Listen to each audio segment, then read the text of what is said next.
Join us in San Antonio for Doug Eagleford. Remember, operators enter the exhibit hall free. Learn more at dougeagleford.com.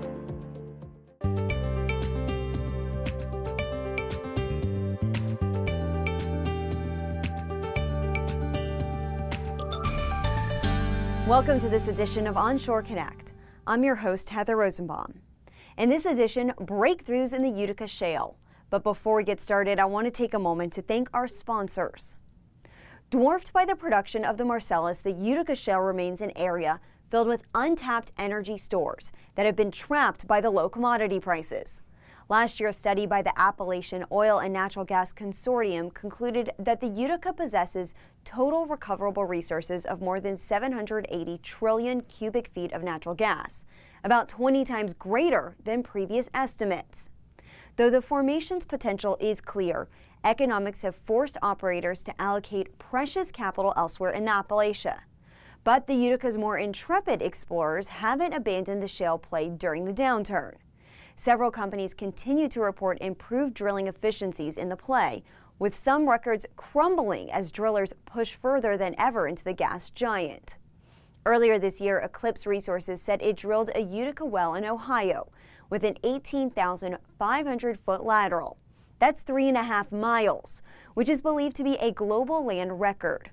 According to the company, its super lateral well also redefined industry standards for the cost structure of Utica drilling. The company expects the well's production to stabilize at 5.6 million cubic feet per day. Hard Energy spoke with Brandon Shaw, a financial analyst with Stratus Advisors, about what's next for the Utica Shale and what companies are doing to drive down well costs. Let's listen in. Production in the Utica really took a turn in 2013 when companies were better able to implement horizontal drilling technologies as well as newer completion techniques. They've become more familiar with the hotspots of the play as well. And as far as a geological standpoint, they've become more familiar in identifying the Point Pleasant formation as actually the driver of hydrocarbon production. Now, from an operational standpoint, the Utica is still being overshadowed by the Marcellus simply due to the Marcellus's more commercially developed acreages as well as production. Now, what companies have brought to the table are discussions about the stacked play potential between the Utica and Marcellus and ways to economically develop those at the same time. Drilling and completion trends are following suit with a lot of the plays that we see around the U.S. due to longer laterals and bigger fracs. Companies are gearing more towards slick water fracs and just normal sand use as their proppant. These are more abundant, more readily available, which is driving down those costs as well. One of the big drivers is also a reduction in service costs from the service companies that we've seen. Companies are mainly developing new drilling designs which have reduced costs. Completion techniques have somewhat been stagnant, although they are having bigger fracs and longer laterals as well. F&D costs have also begun to reduce due to bigger pads being developed, which has reduced the F&D costs on a per well basis. Costs in the Utica, when compared to the Marcellus, are generally going to be more due to the depth of the different formations. The Utica is going to be around 14,000 foot at its deepest point, and the Marcellus is going to be around 9,000 foot at its deepest point.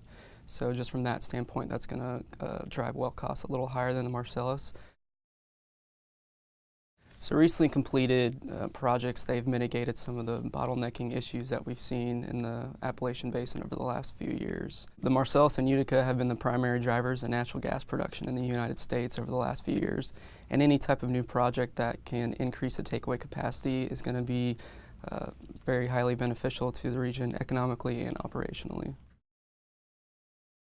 So the Utica is following suit with other plays in the U.S. in regards to operators pushing their limits for longer lateral lengths and bigger fracs.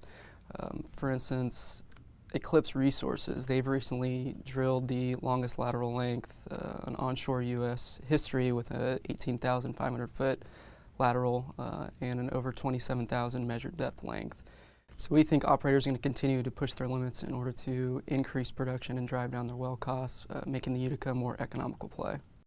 This concludes this edition of Onshore Connect. We want to thank you, the viewer, and our sponsors for making this program possible. Until next time, let's stay connected.